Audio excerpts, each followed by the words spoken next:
Punjabi radio USA ਸੁਣ ਰਹੇ ਸਾਰੇ ਹੀ ਮਾਣਯੋਗ ਅਤੇ ਸਤਿਕਾਰਤ ਸਰੋਤਿਆਂ ਨੂੰ ਬਹੁਤ ਹੀ ਪਿਆਰ ਸਤਿਕਾਰ ਸਾਹਿਬ ਦੋਨੋਂ ਜੋੜ ਕੇ ਨਿੱਘੀ ਜਿਹੀ ਸਤਿ ਸ੍ਰੀ ਅਕਾਲ। ਸਭ ਨੂੰ ਜੀ ਇਹਨੂੰ ਆਖਦੇ ਹਾਂ ਸਤਿ ਪ੍ਰੋਗਰਾਮ ਖਬਰ ਤੇ ਨਜ਼ਰ ਦੇ ਵਿੱਚ ਆਪ ਸਭ ਦਾ ਸਵਾਗਤ ਹੈ। ਮੇਰੇ ਨਾਲ ਪ੍ਰੋਗਰਾਮ ਖਬਰ ਤੇ ਨਜ਼ਰ ਦੇ ਵਿੱਚ ਇਸ ਟਾਈਮ ਜੁੜ ਚੁੱਕੇ ਨੇ ਮਲੋਟ ਸਟੂਡੀਓਜ਼ ਤੋਂ ਮਿੰਟੂ ਗੁਰਸਰੀਆ ਜੀ। ਮਿੰਟੂ ਜੀ, ਜੀ ਆਇਆਂ ਨੂੰ ਸਵਾਗਤ ਹੈ, ਸਤਿ ਸ੍ਰੀ ਅਕਾਲ।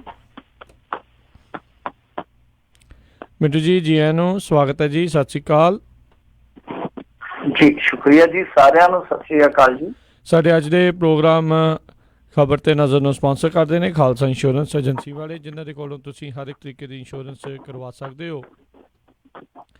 ਪੂਰੇ ਅਮਰੀਕਾ ਭਰ ਦੇ ਵਿੱਚ ਆਲਮੋਸਟ ਸਾਰੇ ਸੂਬਿਆਂ ਦੇ ਵਿੱਚ ਇੰਸ਼ੋਰੈਂਸ ਕਰਦੇ ਨੇ। ਇੰਸ਼ੋਰੈਂਸ ਬਾਰੇ ਪਤਾ ਕਰਨ ਲਈ ਕਾਲ ਕਰੋ ਨੰਬਰ 408-272-2500। ਨਾਲ ਹੀ ਕ੍ਰਿਸ਼ਨ ਧਨੋਤਾ ਯੂਨੀਵਰਸਿਟੀ, ਗੁਰਪਾਲ ਸਿੰਘ ਸੰਧੂ, ਐਂਟੀਲੋਪ, ਹਰਪ੍ਰੀਤ ਕੌਰ ਤੂਰ, ਕਰਮਪਾਲ ਸਿੰਘ, ਜਸਜੀਤ ਕੌਰ ਗਰੇਵਾਲ, ਸਰਬਜੀਤ, ਗੁਰਜੋਤ ਗਿੱਲ, ਤਾਰਾ ਸਿੰਘ ਮਰਾਹਰ, ਸਾਰੇ ਜਾਣੇ ਕਲੋਵਿਸ, ਗੁਰਪ੍ਰੀਤ ਸਿੰਘ, ਅਵਤਾਰ ਸਿੰਘ, ਗੁਰਮੀਤ ਸਿੰਘ, ਸੁਖਪ੍ਰੀਤ ਸਿੰਘ, ਸਾਰੇ ਜਾਣੇ ਬੇਕਰਸਫੀਲਡ ਤੋਂ।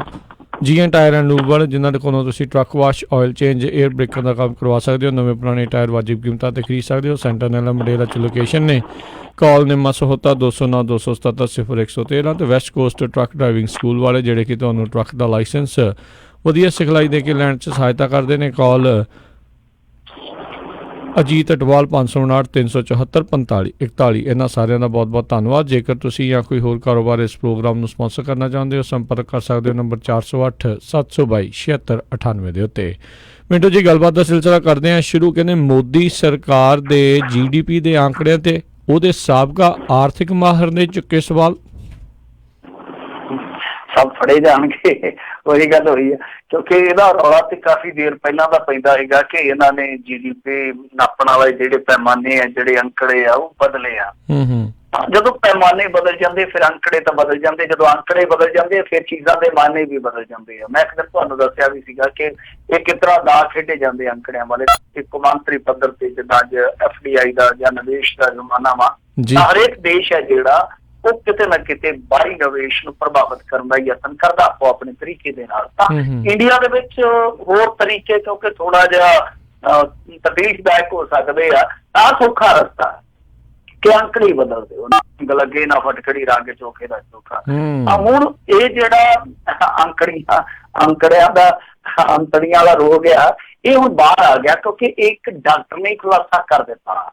ਹੁਣ ਇਹ ਜਿਹੜਾ ਡਾਕਟਰ ਆ, ਕੋਈ ਵੈਸੇ ਨਾ ਸਮਝ ਲਓ ਕਿਤੇ ਐਡੀ ਸਰੇਂਜ ਫੜ ਕੇ ਤੇ ਤੁਰਿਆ ਫਿਰਦਾ। ਇਹ ਡਾਕਟਰ ਹੈ ਜਿਹੜਾ ਉਹ ਆਰਥਿਕ ਡਾਕਟਰ ਆ। ਤਾਂ ਉਹ ਇਹਨਾਂ ਦੀ ਸਰਕਾਰ ਦਾ ਹੀ ਆਰਥਿਕ ਮਾਹਰ ਸੀਗਾ, ਜਿਹਨੇ ਇੱਕ ਲੇਖ ਲਿਖਿਆ। ਔਰ ਲੇਖ ਜਿਹੜਾ ਆ ਉਹ ਮੇਰੇ ਖਿਆਲ ਦੇ ਨਾਲ ਉਹਨੇ ਲਿਖਿਆ ਵਾ ਹਾਰਵਰਡ ਯੂਨੀਵਰਸਿਟੀ ਹੈ, ਹਾਰਵਰਡ ਯੂਨੀਵਰਸਿਟੀ ਨੂੰ ਆਪਾਂ ਕਹਿ ਦਿੰਦੇ ਹਾਂ।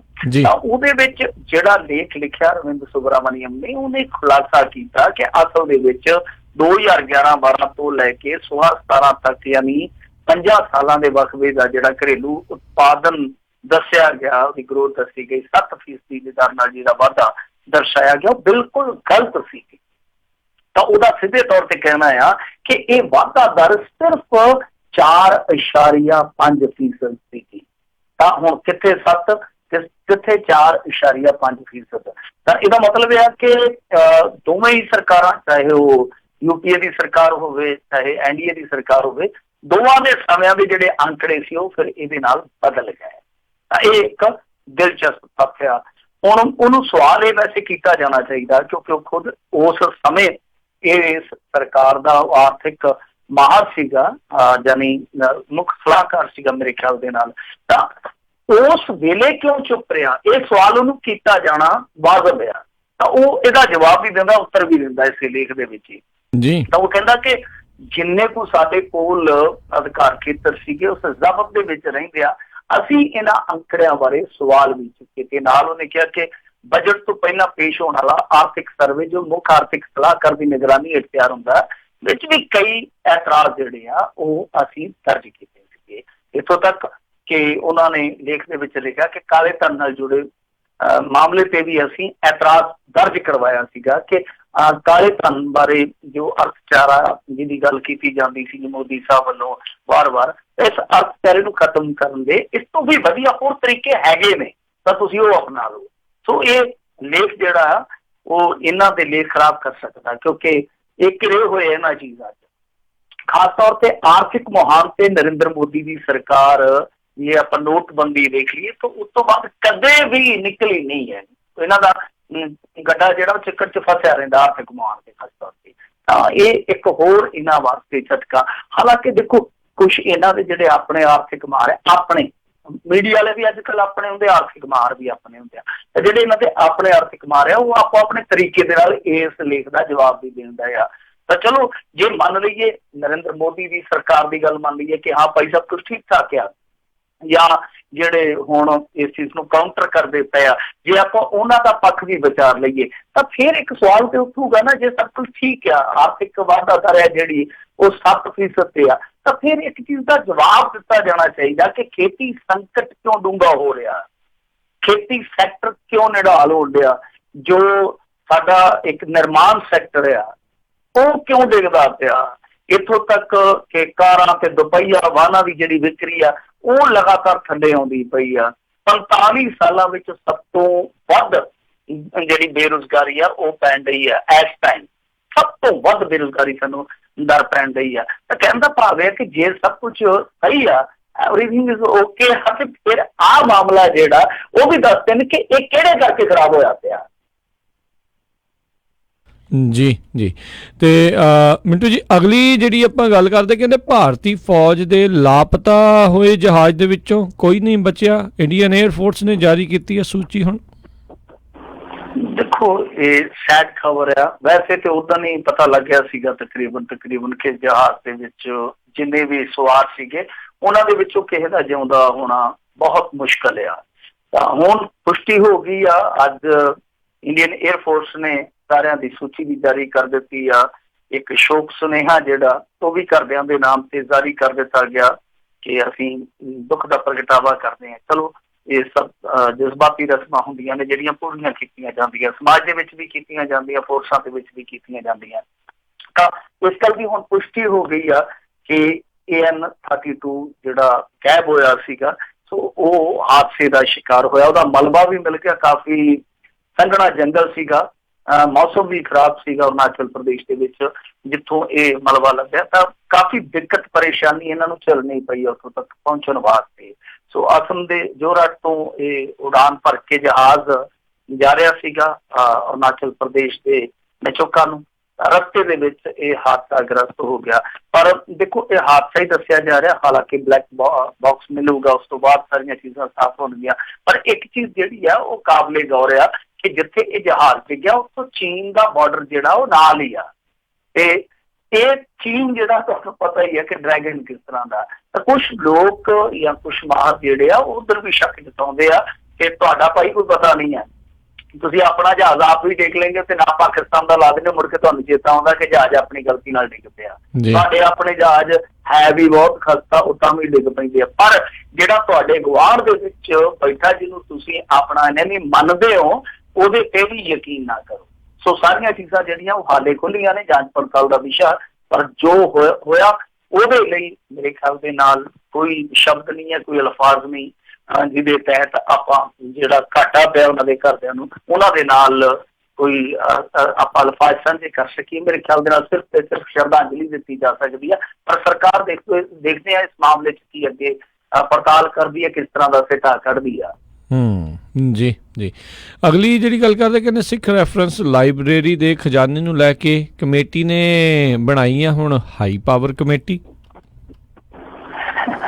ਹਾਈ ਪਾਵਰ ਕਮੇਟੀ ਜਿਹੜੀ ਆ ਉਹ ਲੋ ਪਾਵਰ ਕਮੇਟੀ ਕਿੱਦਾਂ ਬਣ ਜਾਂਦੀ ਹੈ ਆਪਾਂ ਦੇਖਿਆ। ਕਮੇਟੀ ਦੇ ਕੰਮ ਕਿੱਦਾਂ ਕੰਮ ਮਿੱਟੀ ਹੋ ਜਾਂਦੇ ਆ, ਉਹ ਸਾਰੀਆਂ ਚੀਜ਼ਾਂ ਆਪਾਂ ਦੇਖੀਆਂ ਨੇ ਆਪਾਂ ਪਾਸਟ ਦੇ ਵਿੱਚ।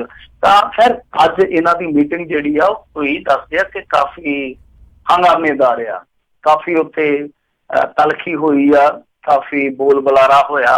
ਹਾਲਾਂਕਿ ਬੰਦ ਕਮਰਾ ਮੀਟਿੰਗ ਸੀ, ਓਪਨ ਮੀਟਿੰਗ ਨਹੀਂ ਸੀ, ਪਰ ਇਹਨਾਂ ਦੇ ਉੱਥੇ ਜਿਹੜੇ ਬੋਲ ਬੁਲਾਰੇ ਹੁੰਦੇ ਪਏ ਸੀ ਉਹ ਬਾਹਰ ਸੁਣਾਈ ਦੇ ਰਹੇ ਸੀ ਜਿਹੜੇ ਪੱਤਰਕਾਰ ਉੱਥੇ ਮੌਜੂਦ ਸੀ, ਕਿਉਂਕਿ ਮਾਮਲਾ ਹਾਈ ਪ੍ਰੋਫਾਈਲ ਬਣਿਆ ਪਿਆ ਸੀਗਾ। ਤੁਹਾਨੂੰ ਪਤਾ ਹੀ ਆ ਕਿ ਕਿਸ ਤਰ੍ਹਾਂ ਪਿਛਲੇ ਹਫ਼ਤੇ ਇੱਕ ਖਬਰ ਨਿਕਲਦੀ ਹੈ, ਫਿਰ ਉਸ ਤੋਂ ਬਾਅਦ ਸੋਸ਼ਲ ਮੀਡੀਆ ਤੇ ਚਰਚਾ ਚੱਲਦੀ, ਉਸ ਤੋਂ ਬਾਅਦ ਅਚਾਨਕ ਅਖਬਾਰਾਂ ਦੇ ਵਿੱਚ ਇਸ ਮੁੱਦੇ ਨੂੰ ਲੈ ਕੇ ਵੱਖੋ ਵੱਖਰੇ ਤਰੀਕਿਆਂ ਦੇ ਨਾਲ ਰਿਪੋਰਟਿੰਗ ਹੁੰਦੀ ਆ ਔਰ SGPC ਬੈਕਫੁੱਟ ਤੇ ਆ ਜਾਂਦੀ ਹੈ, ਇੱਥੋਂ ਤੱਕ ਕਿ ਅਕਾਲੀ ਦਲ ਵੀ ਬੈਕਫੁੱਟ ਤੇ ਆ ਜਾਂਦਾ।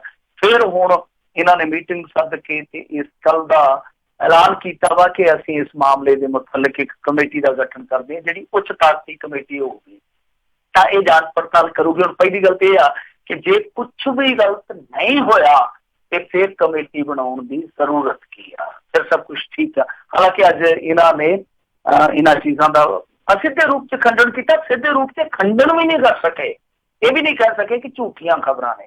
ਤਾਂ ਇਹਨਾਂ ਨੇ ਕੁਝ ਅੰਕੜੇ ਦਿੱਤੇ ਆ, ਉਹ ਮੈਂ ਸਾਂਝੇ ਕਰਨੇ ਜ਼ਰੂਰੀ ਸਮਝਦਾ। ਇਹ ਕਹਿੰਦੇ ਆ ਕਿ 512 ਹੱਥ ਲਿਖਤ ਸਰੂਪ ਸਨ, 12,613 ਹੱਥ ਲਿਖਤ ਕਿਤਾਬਾਂ ਦੇ ਖਰੜੇ ਸੀਗੇ, ਕੁਛ ਅਖਬਾਰਾਂ ਵਿੱਚ ਮੌਜੂਦ ਸੀਗੀਆਂ ਤੇ ਸਾਨੂੰ ਕਹਿੰਦੇ ਕਿ ਲਿਸਟ ਅਨੁਸਾਰ 205 ਹੱਥ ਲਿਖਤ ਸਰੂਪ ਜਿਹੜੇ ਆ ਵਾਪਸ ਆਏ ਆ, 807 ਕਿਤਾਬਾਂ ਵਾਪਸ ਆਈਆਂ ਨੇ, ਕੁਛ ਅਖਬਾਰਾਂ ਵਾਪਸ ਆਈਆਂ ਤੇ ਕੇਵਲ ਇੱਕ ਹੁਕਮਨਾਮਾ ਵਾਪਸ ਕੀਤਾ ਗਿਆ।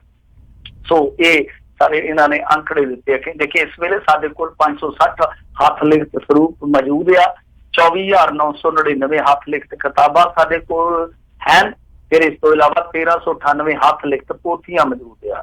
ਉਹ ਕਹਿੰਦੇ ਕਿ ਸਰਕਾਰ ਨੇ 307 ਹੱਥ ਲਿਖਤ ਸਰੂਪ ਜਿਹੜੇ ਉਹ ਵਾਪਸ ਨਹੀਂ ਕੀਤੇ, 11,107 ਕਿਤਾਬ ਹੈ ਜਿਹੜੀ ਉਹ ਵਾਪਸ ਨਹੀਂ ਕੀਤੀ ਗਈ। ਸੋ ਇਹ ਇਸ ਤਰ੍ਹਾਂ ਦਾ ਇਹਨਾਂ ਨੇ ਇੱਕ ਅੰਕੜਾ ਪੇਸ਼ ਕੀਤਾ ਵਾ। ਹਾਲਾਂਕਿ ਲਿਸਟ ਜਿਹੜੀ ਆ ਉਹਨੂੰ ਲੈ ਕੇ ਤੁਹਾਨੂੰ ਪਤਾ ਹੀ ਵਿਵਾਦ ਆ ਕਿ ਕਿੰਨੀ ਉੱਥੋਂ ਸਮੱਗਰੀ ਚੁੱਕੀ ਗਈ, ਕਿੰਨੀ ਮੋੜੀ ਗਈ, ਕਿੰਨੀ ਮੌਜੂਦ ਆ, ਕਿੰਨੀ ਗਾਇਬ ਆ, ਇਹ ਸਭ ਹਾਲੇ ਭੇਤ ਬਣੇ ਪਏ ਆ ਕਿਉਂਕਿ ਇੱਕ ਤੋਂ ਬਾਅਦ ਇੱਕ ਚੀਜ਼ ਜਿਹੜੀ ਆ ਉਹ ਵਿਰੋਧਾਭਾਸ ਵਾਲੀ ਨਿਕਲ ਕੇ ਆਉਂਦੀ ਹੈ। ਜਿੱਦਾਂ ਹੁਣ ਇਹ ਕਹਿ ਰਹੇ ਆ, ਵੈਸੇ ਕੁਛ ਇਹਨਾਂ ਦੇ ਆਪਣੇ ਅਹੁਦੇਦਾਰ ਵੀ ਕਹਿੰਦੇ ਆ ਕਿ ਦੇਖੋ ਜੀ ਅੱਗ ਲਾ ਦਿੱਤੀ ਗਈ ਸੀਗੀ, ਉੱਥੇ ਰਾਖ ਹੀ ਰਾਖ ਸੀਗੀ, ਖਜ਼ਾਨਾ ਜਿਹੜਾ ਉਹ ਕਿੱਥੋਂ ਆਉਣਾ ਹੈ, ਕੁਛ ਲੋਕ ਸਵਾਲ ਕਰਦੇ ਪਏ ਆ। ਤਾਂ ਉਹਨਾਂ ਦੇ ਸਵਾਲਾਂ ਦੇ ਜਵਾਬ ਇਹ ਆਪ ਹੀ ਦੇ ਰਿਹਾ ਕਿ ਬਹੁਤ ਸਾਰਾ ਸਮਾਨ ਜਿਹੜਾ ਸੀਗਾ ਉਹ ਵਾਪਸ ਆ ਗਿਆ, ਯਾਨੀ ਖਜ਼ਾਨੇ ਦੇ ਵਿੱਚੋਂ ਜੋ ਸਮਾਨ ਚੁੱਕਿਆ ਗਿਆ, ਜੋ ਅਨਮੋਲ ਖਜ਼ਾਨਾ ਮੇਰੇ ਖਿਆਲ ਦੇ ਨਾਲ ਰੈਫਰੈਂਸ ਦਾ ਮਤਲਬ ਇਹੀ ਹੁੰਦਾ ਨਾ ਕਿ ਹਵਾਲਾ ਔਰ ਇਹ ਰੈਫਰੈਂਸ ਲਾਇਬ੍ਰੇਰੀ ਦਾ ਮਤਲਬ ਇਹ ਹੁੰਦਾ, ਇਹਦੇ ਵਰਗੀ ਕੋਈ ਹੋਰ ਲਾਇਬ੍ਰੇਰੀ ਨਹੀਂ ਹੈ, ਤਾਂ ਤੁਸੀਂ ਹਵਾਲੇ ਜਿਹੜੇ ਉਹ ਇੱਥੋਂ ਹੀ ਲੈ ਸਕਦੇ ਹੋ। ਰੈਫਰੈਂਸ ਦਾ ਮਤਲਬ ਇਹੋ ਨਿਕਲਦਾ। ਤਾਂ ਖੈਰ ਉਹ ਜਿਹੜਾ ਕੀਮਤੀ ਖਜ਼ਾਨਾ ਸੀਗਾ ਉਹਦੇ ਵਿੱਚੋਂ ਵਾਪਸ ਬਹੁਤ ਸਾਰਾ ਖਜ਼ਾਨਾ ਆਇਆ।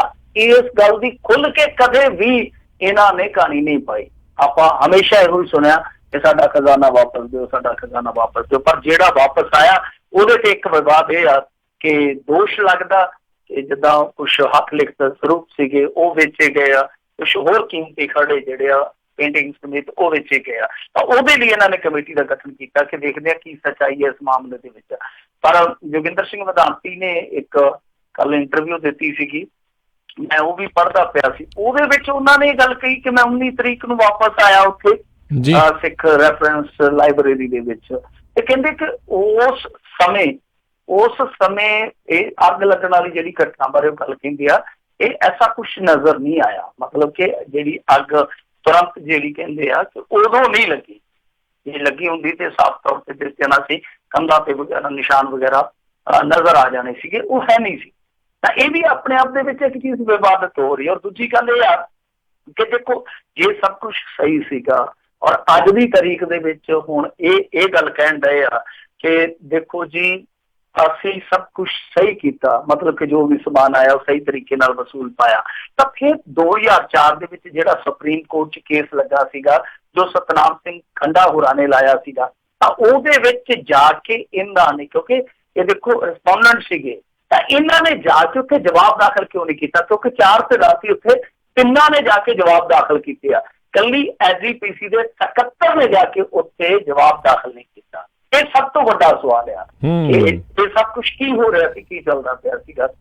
ਔਰ ਦੂਜੀ ਚੀਜ਼ ਇਸ ਮਾਮਲੇ ਦੇ ਵਿੱਚ ਇਹੋ ਹੀ ਆ ਕਿ ਇਸ ਵੇਲੇ ਤੱਕ ਜਿਹੜਾ ਆਪਾਂ ਹੁਣ ਤੱਕ ਸਾਰਾ ਸਮੁੱਚਾ ਵਰਤਾਰਾ ਦੇਖਦੇ ਆ ਕਿ ਉਹਦੇ ਵਿੱਚ ਕੇਂਦਰ ਹਾਲੇ ਵੀ ਲਿਸਟ ਮੰਗੀ ਜਾਂਦਾ, ਤਾਂ ਇਹਨਾਂ ਦੇ ਕੋਲ ਕੋਈ ਐਸੀ ਲਿਸਟ ਤਿਆਰ ਹੀ ਨਹੀਂ ਪਈ ਜਿਹੜੀ ਨਾਲ ਦੀ ਨਾਲ ਸੌਂਪ ਦੇਣ। ਤਾਂ ਇਹਦਾ ਮਤਲਬ ਆ ਕਿ ਬਹੁਤ ਕੁਛ ਅੱਧ ਅਧੂਰਾ, ਬਹੁਤ ਕੁਛ ਜਿਹੜਾ ਆ ਉਹ ਛੁਪਾਇਆ ਜਾ ਰਿਹਾ, ਲੁਕਾਇਆ ਜਾ ਰਿਹਾ। ਕੀ ਕੁਛ ਆ, ਕੀ ਅੱਧ ਅਧੂਰਾ, ਕੀ ਕੁਛ ਲੁਕਾਇਆ ਛੁਪਾਇਆ ਜਾ ਰਿਹਾ, ਕੁਛ ਨਹੀਂ ਕਿਹਾ ਜਾ ਸਕਦਾ।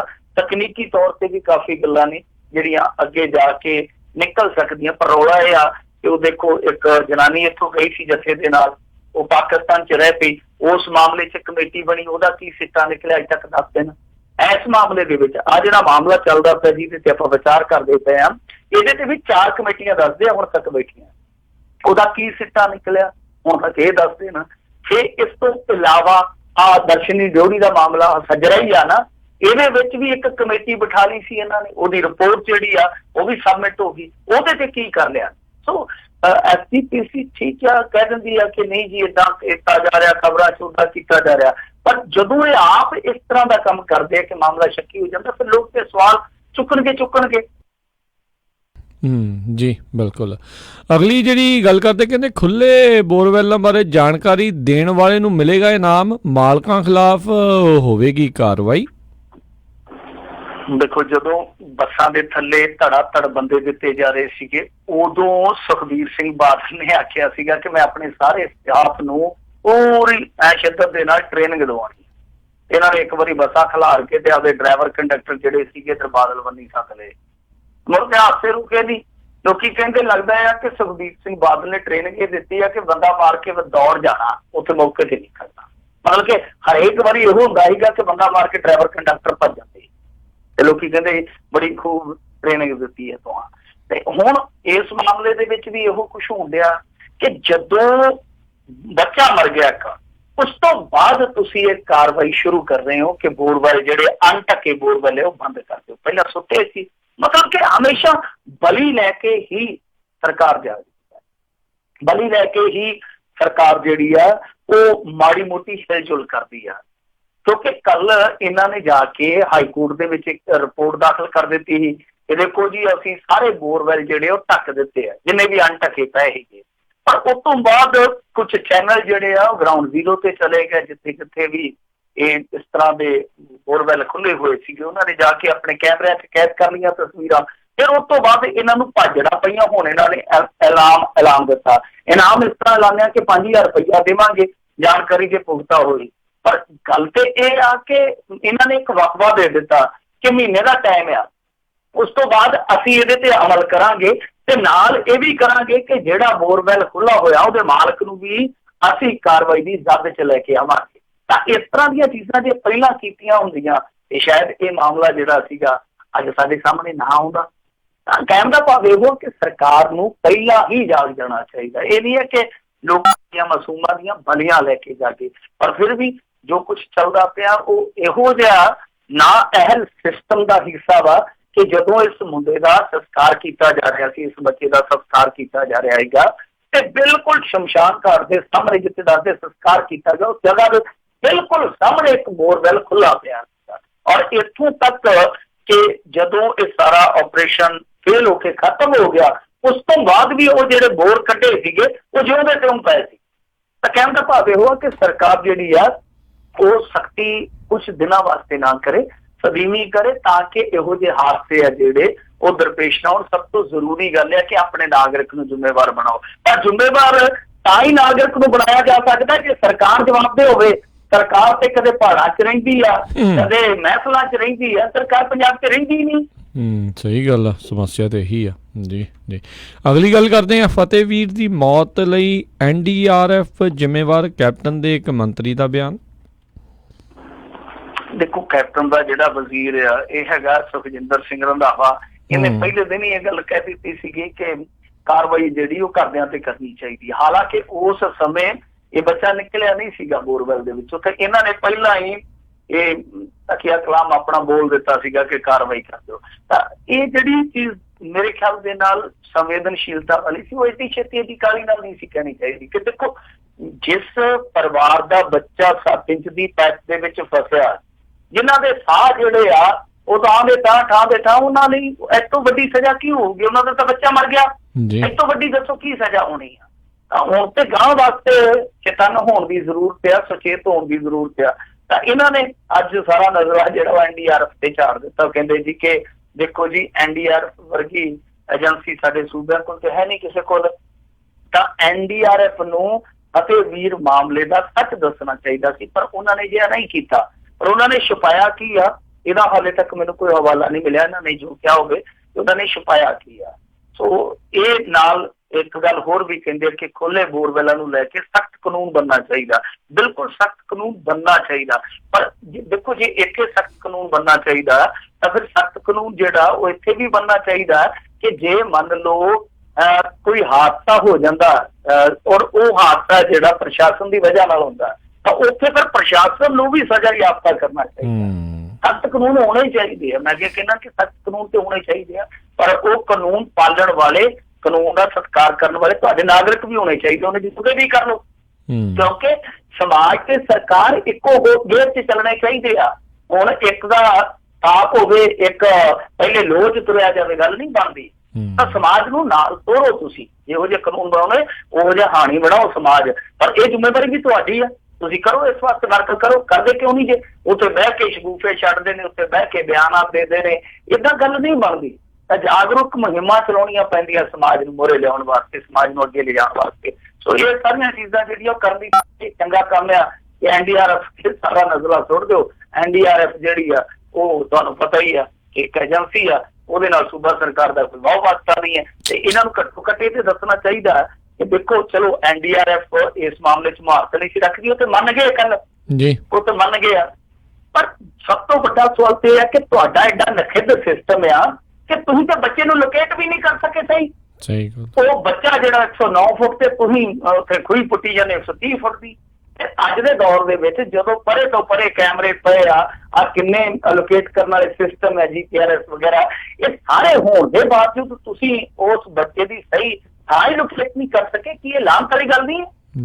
ਬਿਲਕੁਲ ਜੀ। ਲੋਕਾਂ ਨੂੰ ਵੀ ਇਹੋ ਜਿਹੇ ਜਿਹੜੇ ਪ੍ਰਸ਼ਾਸਨ ਤੋਂ ਸਵਾਲ ਚੁੱਕਣੇ ਚਾਹੀਦੇ ਆ। ਹੁਣ ਵੇਖੋ ਕਿੱਦਾਂ ਅੱਗੇ ਲੱਗ ਕੇ ਭੱਜਦੇ ਸੀਗੇ ਜਦੋਂ ਸਵਾਲਾਂ ਦੇ ਜਵਾਬ ਦੇਣ ਦੀ ਗੱਲ ਆਉਂਦੀ ਸੀ। ਅਗਲੀ ਜਿਹੜੀ ਮਿੰਟੂ ਜੀ ਗੱਲ ਕਰੀਏ, ਸਿੱਧੂ ਹਾਲੇ ਵੀ ਅਹੁਦੇ ਤੋਂ ਦੂਰ, ਲੱਗਦਾ ਕਰੰਟ ਪੈਂਦਾ ਆ ਤੇ ਜਾਖੜ ਵੀ ਕਹਿੰਦੇ ਗਾਇਬ ਆ। ਬਿਜਲੀ ਤੋਂ ਡਰ ਲੱਗਦਾ ਵਾਕਈ ਨਵਜੋਤ ਸਿੱਧੂ ਨੂੰ, ਪਰ ਉਹ ਕਹਿੰਦੇ ਨੇ ਨਾ ਕਿ ਜਬ असूलों पे आँच आए तो टकराना जरूरी है। नवजोत सिद्धू ही कहता होता जब असूलों पे आँच आए तो फिर टकराना जरूरी है। आँच हुण लगदा कि सिद्धू दे असूलों पे आई पई आ, इस करके वो टकराया पिया। पर रौला ये आ कि हुण पल्ले पटाके नहीं इन्ने हैगे, पटाके चल गए दिवाली तो पहला ही। हुण ते नवजोत सिद्धू है जिहड़ा खाली खाली आ, क्योंकि बहुता कुछ है नहीं पल्ले, बोलण वास्ते है नहीं कुछ भी। नवजोत सिद्धू ने हाले भी चार्ज अपना नहीं संभालिया, ਉਹ ਕਦੋਂ ਸੰਭਾਲੂਗਾ ਇਹਦਾ ਇੱਕ ਕਿਆਫਾ ਹੀ ਆ। ਜਿੱਦਾਂ ਆਪਾਂ ਕੱਲ ਵੀ ਲਾਈ ਜਾਂਦੇ ਸੀਗੇ ਕਿ ਕੈਪਟਨ ਅਮਰਿੰਦਰ ਸਿੰਘ ਬਾਰੇ ਅੰਦਾਜ਼ਾ ਆਇਆ ਕਿ ਦਿੱਲੀ ਜਾਊਗਾ, ਫਿਰ ਰਾਹੁਲ ਗਾਂਧੀ ਤੇ ਪ੍ਰਿਯੰਕਾ ਗਾਂਧੀ ਨਾਲ ਮੁਲਾਕਾਤ ਕਰੂਗਾ, ਉਸ ਤੋਂ ਬਾਅਦ ਸ਼ਾਇਦ ਇਹਨਾਂ ਦਾ ਕੋਈ ਮਸਲਾ ਸੌਟ ਆਊਟ ਹੋ ਜਾਵੇ। ਸ਼ਾਇਦ ਆ, ਫਿਰ ਵੀ ਸ਼ਾਇਦ ਆ ਜੀ। ਔਰ ਇਹ ਨਵਜੋਤ ਸਿੱਧੂ ਸ਼ਾਇਦ ਇਸ ਗੱਲ ਦਾ ਇੰਤਜ਼ਾਰ ਕਰਦਾ ਹੋਵੇ ਕਿ ਜਦੋਂ ਇਹ ਮੁਲਾਕਾਤ ਕਰਕੇ ਹਟੇ ਕੋਈ ਸ਼ਾਇਦ ਉਧਰੋਂ ਮੈਨੂੰ ਰਿਸਪੌਂਸ ਮਿਲ ਜਾਵੇ, ਉਸ ਤੋਂ ਬਾਅਦ ਦੇਖੂਗਾ। ਹਾਲੇ ਵੀ ਜਾਨੀ ਉਮੀਦ ਨਹੀਂ ਛੱਡੀ। ਔਰ ਉਮੀਦ ਬਾਰੇ ਵੀ ਨਵਜੋਤ ਸਿੱਧੂ ਕਹਿੰਦਾ ਹੁੰਦਾ ਕਿ ਹੋਪ ਸਭ ਤੋਂ ਵੱਡੀ ਤੋਪ, ਤਾਂ ਉਹ ਸਭ ਤੋਂ ਵੱਡੀ ਤੋਪ ਦਾ ਕੁੰਡਾ ਫੜੀ ਬੈਠਾ ਕਿ ਸ਼ਾਇਦ ਕੰਮ ਬਣ ਜਾਵੇ ਤੇ ਸ਼ਾਇਦ ਮੇਰੀ ਰਹਿ ਜਾਵੇ, ਕਿਉਂਕਿ ਕਿਤੇ ਨਾ ਕਿਤੇ ਜਿਹੜੀ ਸਿੱਧੂ ਦੇ ਵਿਰੋਧ ਦੇ ਵਿੱਚ ਲੌਬੀ ਖੜੀ ਆ ਉਹ ਆਪਣੇ ਆਪ ਨੂੰ ਜਿੱਤੀ ਹੋਈ ਸਮਝਦੀ ਆ। ਤਾਂ ਹਾਲੇ ਵੀ ਉਹਨੇ ਹਾਰ ਨਹੀਂ ਮੰਨੀ, ਤਾਂ ਹਾਰ ਮੰਨਣੀ ਵੀ ਨਹੀਂ ਚਾਹੀਦੀ। ਤਾਂ ਵੈਸੇ ਵੀ ਹਾਲੇ ਮੈਦਾਨ ਦੇ ਵਿੱਚ ਕਾਫੀ ਕੁਛ ਆ। ਖੈਰ ਦੂਜੇ ਪਾਸੇ ਇਹਨਾਂ ਦੇ ਹੋਰ ਵੀ ਮੰਤਰੀ ਆ ਜਿਹੜੇ ਖਫਾ ਨੇ, ਹਾਲਾਂਕਿ ਉਹਨਾਂ ਦੀਆਂ ਸੁਰਖੀਆਂ ਮੋਟੀਆਂ ਮੋਟੀਆਂ ਨਹੀਂ ਲੱਗਦੀਆਂ, ਛੋਟੀਆਂ ਛੋਟੀਆਂ ਲੱਗਦੀਆਂ। ਜਿੱਦਾਂ ਓਮ ਪ੍ਰਕਾਸ਼ ਸੋਨੀ ਆ, ਉਹ ਵੀ ਵਿਗੜਿਆ ਪਿਆ, ਉਹ ਵੀ ਚਾਰਜ ਨਹੀਂ ਸੰਭਾਲ ਰਿਹਾ। ਉਹਦੇ ਬਾਰੇ ਖਬਰ ਘੱਟ ਆਉਂਦੀ ਪਈ ਆ ਕਿਉਂਕਿ ਉਹਨੂੰ ਸਿੱਖਿਆ ਵਿਭਾਗ ਤੋਂ ਲਾਂਭੇ ਕਰ ਦਿੱਤਾ ਸੀ। ਵੈਸੇ ਉਹਨੂੰ ਪਹਿਲਾਂ ਹੀ ਕਰ ਦੇਣਾ ਚਾਹੀਦਾ ਸੀਗਾ ਜਿਸ ਤਰ੍ਹਾਂ ਦੀਆਂ ਓਮ ਪ੍ਰਕਾਸ਼ ਸੋਨੀ ਦੀਆਂ ਪ੍ਰਾਪਤੀਆਂ ਰਹੀਆਂ। ਪਰ ਦੂਸਰੀ ਇੱਕ ਹੋਰ ਮੰਤਰੀ ਆ ਬੀਬੀ ਅਰੁਣਾ ਚੌਧਰੀ, ਉਹ ਵੀ ਦੱਸਦੇ ਆ ਕਿ ਆਪਣਾ ਉਹਦਾ ਨਹੀਂ ਸੰਭਾਲਦੀ ਪਈ। ਉਹ ਵੀ ਕਿਤੇ ਨਾ ਕਿਤੇ ਇਸ ਗੱਲ ਤੋਂ ਖਫਾ ਵਾ ਕਿ ਉਹਦਾ ਜਿਹੜਾ ਇਹ ਵਿਭਾਗ ਬਦਲਿਆ ਗਿਆ, ਉਹ ਲਗਾਇਆ ਗਿਆ।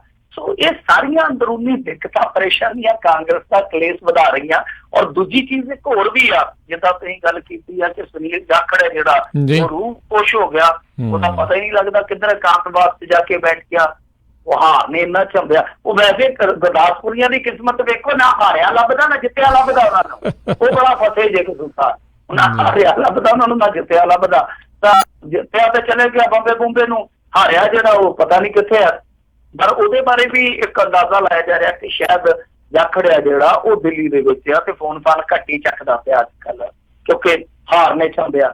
ਸੋ ਇਹ ਵੇਲਾ ਉਹ ਵੇਲਾ ਸੀਗਾ ਜਦੋਂ ਜਾਖੜ ਨੂੰ ਫੈਸਲਾ ਕਰਨਾ ਚਾਹੀਦਾ ਸੀਗਾ ਕਿ ਕੀ ਨੈਤਿਕਤਾ ਦੇ ਪੈਮਾਨੇ ਤੇ ਉਹਦਾ ਕੁਰਸੀ ਤੇ ਰਹਿਣਾ ਠੀਕ ਆ। ਜੇ ਉਹਦੀ ਜ਼ਮੀਰ ਇਹ ਗੱਲ ਕਹਿੰਦੀ ਆ ਕਿ ਹਾਂ ਭਾਈ ਜ਼ਮੀਰ ਮੇਰੀ ਅਲਾਉ ਕਰਦੀ ਆ ਕਿ ਕੁਰਸੀ ਲੈ ਲੈਣੀ ਚਾਹੀਦੀ ਆ, ਤਾਂ ਫਿਰ ਉਹਨੂੰ ਮੈਦਾਨ ਚ ਆ ਕੇ ਇਹ ਚੀਜ਼ਾਂ ਜਿਹੜੀਆਂ ਸੌਟ ਆਊਟ ਕਰਨੀਆਂ ਚਾਹੀਦੀਆਂ। ਤੇ ਜੇ ਲੱਗਦਾ ਕਿ ਨਹੀਂ ਤਾਂ ਫਿਰ ਉਸ ਦਾ ਠੋਕ ਕੇ ਜਵਾਬ ਦੇਵੇ ਕਿ ਭਾਈ ਕੋਈ ਬੰਦਾ ਲੱਭੋ ਤਾਂ ਕਿ ਗਾਂ ਥੋੜਾ ਜਿਹਾ ਗੱਡੀ ਚੱਲਦੀ ਰੱਖੇ। ਪਰ ਹਾਲ ਦੀ ਘੜੀ ਕਾਂਗਰਸ ਦਾ ਅੰਦਰੂਨੀ ਕਲੇਸ਼ ਹੈ ਜਿਹੜਾ ਕਾਫੀ ਜ਼ਿਆਦਾ, ਜਿਵੇਂ ਉਹ ਪਾਰਾ ਦਾ ਵੱਧ ਜਾਂਦਾ ਨਾ ਡਿਗਰੀ ਸੈਲਸੀਅਸ, ਕਾਫੀ ਡਿਗਰੀ ਸੈਲਸੀਅਸ ਵਧਿਆ ਪਿਆ ਨਵਾਂ ਕਲੇਸ਼।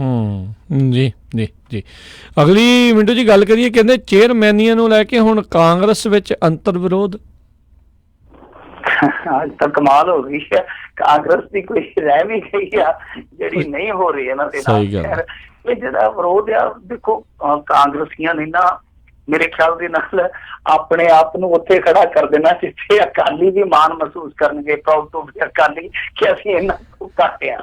ਖੈਰ ਇਹਨਾਂ ਨੇ ਕੀ ਕੀਤਾ ਸੀਗਾ, ਵੱਡੇ ਵੱਡੇ ਦਾਅਵੇ ਕੀਤੇ ਸੀ, ਕਾਫੀ ਵਿਦ ਕੈਪਟਨ ਪ੍ਰੋਗਰਾਮ ਚਲਾ ਕੇ ਬਹੁਤ ਦਮਗਜ਼ੇ ਮਾਰੇ ਸੀਗੇ। ਤਾਂ ਉਸ ਤੋਂ ਬਾਅਦ ਜਦੋਂ ਸੱਤਾ ਚ ਆ ਕੇ, ਜਦੋਂ ਫਿਰ ਕਰਨ ਦਾ ਵੇਲਾ ਆਇਆ, ਉਦੋਂ ਨੱਠ ਗਏ ਉਦੋਂ। ਤਾਂ ਉਹ ਦੇਖੋ ਜੋ ਇਹਨਾਂ ਨੇ ਖੁਦ ਕੀਤੇ ਫੈਸਲੇ ਆ ਉਹ ਵੀ ਲਾਗੂ ਨਹੀਂ ਕਰ ਪਾ ਰਹੇ। ਉਦਾਹਰਨ ਦੇ ਤੌਰ ਤੇ ਜੋ ਇਹਨਾਂ ਨੇ ਚੇਅਰਮੈਨੀਆਂ ਦੇਣੀਆਂ ਸੀ, ਹੁਣ ਚੇਅਰਮੈਨੀਆਂ ਦਾ ਮਸਲਾ ਕੀ ਆ, ਬੜਾ ਇਹ ਵੀ ਇੱਕ ਕਹਾਂਗਾ ਕਿ ਥੋੜਾ ਜਿਹਾ ਬਹੁਤ ਦਮਨ ਵਾਲਾ ਮਸਲਾ, ਉਲਝਵਾਂ ਮਸਲਾ, ਕਿਉਂਕਿ ਆਪਣੇ ਇੱਥੇ ਬਲਾਕ ਸਮਿਤੀ ਦੀਆਂ ਚੋਣਾਂ ਹੋਈਆਂ, ਜ਼ਿਲ੍ਹਾ ਪ੍ਰੀਸ਼ਦਾਂ ਦੀਆਂ ਚੋਣਾਂ ਹੋਈਆਂ, ਜਿਹਨਾਂ ਨੂੰ ਆਪਾਂ ਪੰਚਾਇਤ ਸਮਿਤੀ ਕਹਿ ਦਿੰਦੇ ਹਾਂ। ਤਾਂ ਇਹ ਸਾਰੀਆਂ ਜਿਹੜੀਆਂ ਚੋਣਾਂ ਹੋਈਆਂ, ਚਾਹੇ ਉਹ ਜ਼ਿਲ੍ਹਾ ਪ੍ਰੀਸ਼ਦ ਦੀਆਂ ਸੀਗੀਆਂ, ਫਿਰ ਚਾਹੇ ਉਹ ਪੰਚਾਇਤ ਸਮਿਤੀ ਦੀਆਂ ਸੀਗੀਆਂ, ਇਹਨਾਂ ਦੇ ਚੇਅਰਮੈਨ ਹਾਲੇ ਤੱਕ ਨਹੀਂ ਮਿਲੇ। ਤਾਂ ਜਦੋਂ ਤੱਕ ਚੇਅਰਮੈਨ ਹੀ ਨਹੀਂ ਮਿਲੇ, ਕਿਉਂਕਿ ਇਹ ਜਿਹੜੀਆਂ ਬੋਡੀਆਂ ਨੇ ਨਾ, ਇਹ ਚੇਅਰਮੈਨਾਂ ਦੇ ਸਿਰ ਤੇ ਬਹੁਤੀਆਂ ਚੱਲਦੀਆਂ, ਹੇਠਲਿਆਂ ਦਾ ਕੋਈ ਕੰਮ ਨਹੀਂ ਹੁੰਦਾ ਬਹੁਤਾ।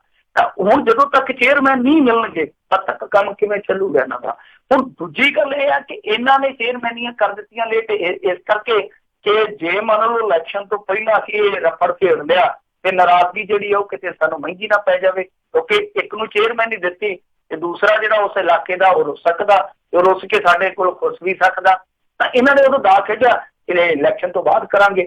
ਹੁਣ ਇਹਨਾਂ ਨੇ ਫਿਰ ਇੱਕ ਕਾਨੂੰਨ ਹੋਰ ਬਣਾ ਦਿੱਤਾ, ਕਾਨੂੰਨ ਇਹ ਬਣਾ ਦਿੱਤਾ ਕਿ ਜੋ ਬੀਬੀਆਂ ਦਾ ਰਾਖਵਾਂ ਕਰਨਾ ਕੋਟਾ, ਵੈਸੇ ਸ਼ਰਮਨਾਕ ਗੱਲ ਹੈ ਕਿ ਸਾਨੂੰ ਅੱਜ ਦੀ ਤਾਰੀਖ ਦੇ ਵਿੱਚ ਵੀ ਕੋਟੇ ਮੁਕਰਰ ਕਰਨੇ ਪੈ ਰਹੇ ਆ। ਤਾਂ ਜਦੋਂ ਇਹਨਾਂ ਨੇ ਕੋਟਾ ਰੱਖ ਦਿੱਤਾ ਕਿ ਅਸੀਂ 33 ਦੀ ਜਗ੍ਹਾ 50% ਦੇਵਾਂਗੇ, ਵੈਸੇ ਹੋਰ ਵੀ ਕਈ ਰਾਜਾਂ ਦੇ ਵਿੱਚ ਹੋਇਆ ਕਿ ਬੀਬੀਆਂ ਨੂੰ 50% ਦੇਵਾਂਗੇ, ਉਹ ਇਹਨਾਂ ਦੇ ਵਿਧਾਇਕ ਇਸ ਮਾਮਲੇ ਤੇ ਵੀ ਅੜ ਗਏ ਆ, ਕਹਿੰਦੇ ਕਿ ਬੀਬੀਆਂ ਨੂੰ ਕਾਹਦਾ ਕੋਟਾ, ਕਿਉਂਕਿ ਅਸੀਂ ਹੇਠਲੇ ਪੱਧਰ ਤੇ ਆਪਣੇ ਬੰਦਿਆਂ ਨੂੰ ਲਾਰੇ ਇਸ਼ਾਰੇ ਲਾਏ ਆ ਕਿ ਭਾਈ ਤੁਸੀਂ ਚੋਣਾਂ 'ਚ ਇਮਦਾਦ ਕਰੋ, ਰਿਜ਼ਲਟ ਵਧੀਆ ਦਿਓ, ਤੁਹਾਨੂੰ ਚੇਅਰਮੈਨੀ ਦਿਆਂਗੇ। ਹੁਣ ਸਾਰਿਆਂ ਨੂੰ ਵਿਧਾਇਕ ਮੰਤਰੀ 'ਚ ਬਣਾਇਆ ਨਹੀਂ ਜਾ ਸਕਦਾ, ਤਾਂ ਚੇਅਰਮੈਨੀਆਂ ਦੇ ਨਾਲ ਵੀ ਤਾਂ ਕਹਿਣ ਦਾ ਭਾਵ ਆ ਕਿ ਵਿਧਾਇਕ ਇੱਥੋਂ ਤੱਕ ਆਖਣ ਡਏ ਆ ਕਿ ਭਾਈ ਉਹਨਾਂ ਨੇ ਆ ਕੇ ਸਭ ਤੋਂ ਚੇਅਰਮੈਨੀ ਮੰਗਣੀ ਆ ਜਿਨ੍ਹਾਂ ਨੂੰ ਅਸੀਂ ਵਾਅਦਾ ਕੀਤਾ, ਤੇ ਕੀ ਅਸੀਂ ਉਹਨਾਂ ਨੂੰ ਨੋਟੀਫਿਕੇਸ਼ਨ ਦੀ ਅੱਗੋਂ ਕਾਪੀ ਥਮਾਵਾਂਗੇ, ਕਿਆ ਚੱਕੋ ਨੋਟੀਫਿਕੇਸ਼ਨ, ਕਿਉਂਕਿ ਇਹਨਾਂ ਨੇ ਕਾਨੂੰਨ ਤੇ ਬਣਾਇਆ ਹੋਊਗਾ, ਕਾਨੂੰਨ ਦਾ ਨੋਟੀਫਿਕੇਸ਼ਨ ਹਾਲ ਕਰਕੇ ਜਾਰੀ ਨਹੀਂ ਕੀਤਾ। ਹੁਣ ਇਹ ਨੋਟੀਫਿਕੇਸ਼ਨ ਜਾਰੀ ਕਰਕੇ ਜੁਲਾਈ ਦੇ ਵਿੱਚ ਨਿਯੁਕਤੀਆਂ ਕਰਨ ਜਾ ਰਹੇ ਚੇਅਰਮੈਨੀਆਂ ਦੀਆਂ। ਤਾਂ ਉਹ ਚੇਅਰਮੈਨੀ ਦੀਆਂ ਜਿਹੜੀਆਂ ਨਿਯੁਕਤੀਆਂ ਉਹਦੇ ਤੋਂ ਪਹਿਲਾਂ ਇਹ ਅੰਦਰ ਦਾ ਇਹਨਾਂ ਦਾ ਰਫੜ ਆ ਕਿ ਵਿਧਾਇਕ ਜਿਹੜੇ ਆ ਉਹ ਆਪੋ ਆਪਣੇ ਏਰੀਏ ਦੇ ਬੰਦਿਆਂ ਨੂੰ ਲੈ ਕੇ ਚਿੰਤਾ ਦੇ ਵਿੱਚ ਆ ਕਿ ਬੰਦਿਆਂ ਨੇ ਤੇ ਸਾਡੀ ਗੱਲ ਨਹੀਂ ਸੁਣਨੀ।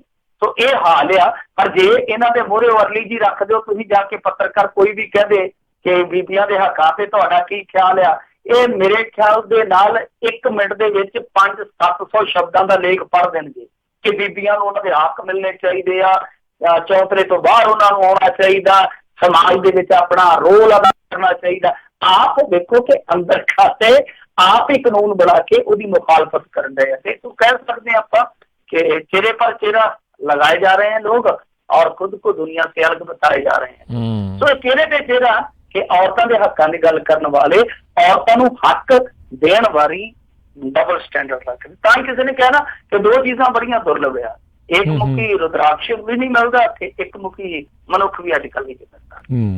जी जी जी बहुत बहुत ਤੁਹਾਡਾ ਧੰਨਵਾਦ ਕਰਦੇ ਹਾਂ, ਤੁਸੀਂ ਜਿਹੜੇ ਆ ਜੀ ਇਸ ਪ੍ਰੋਗਰਾਮ ਦੇ ਵਿੱਚ ਸਾਡੇ ਨਾਲ ਜੁੜੇ, ਇਹਨਾਂ ਖਬਰਾਂ ਬਾਰੇ ਜਾਣਕਾਰੀ ਦਿੱਤੀਆਂ। ਮਿੰਟੂ ਜੀ ਅਗਲੀ ਵਾਰ ਤੱਕ ਲਈ ਬੜੀ ਮਿਹਰਬਾਨੀ, ਪਿਆਰ ਭਰੀ ਸਤਿ ਸ਼੍ਰੀ ਅਕਾਲ ਜੀ। ਸਤਿ ਸ਼੍ਰੀ ਅਕਾਲ ਜੀ। ਤੇ ਸੋਤਿਓ ਇੱਥੇ ਹੀ ਸਾਡਾ ਅੱਜ ਦਾ ਇਹ ਪ੍ਰੋਗਰਾਮ ਸਪਾਂਸਰ ਜਿਹੜਾ ਹੈ ਜੀ ਉਹ ਸਮਾਪਤ ਹੁੰਦਾ ਹੈ। ਮਿਲਦੇ ਹਾਂ ਤੁਹਾਨੂੰ ਸਾਰਿਆਂ ਨੂੰ ਅਗਲੀ ਵਾਰ, ਉਦੋਂ ਤੱਕ ਲਈ ਮੇਰੇ ਵੱਲੋਂ ਵੀ ਪਿਆਰ ਭਰੀ ਸਤਿ ਸ਼੍ਰੀ ਅਕਾਲ ਜੀ। ਦੇ ਵਾਸਤੇ ਰਹੋ, ਹੱਸਦੇ ਖੇਲਦੇ ਰਹੋ, ਸੁਣਦੇ ਰਹੋ ਪੰਜਾਬੀ ਰੇਡੀਓ USA।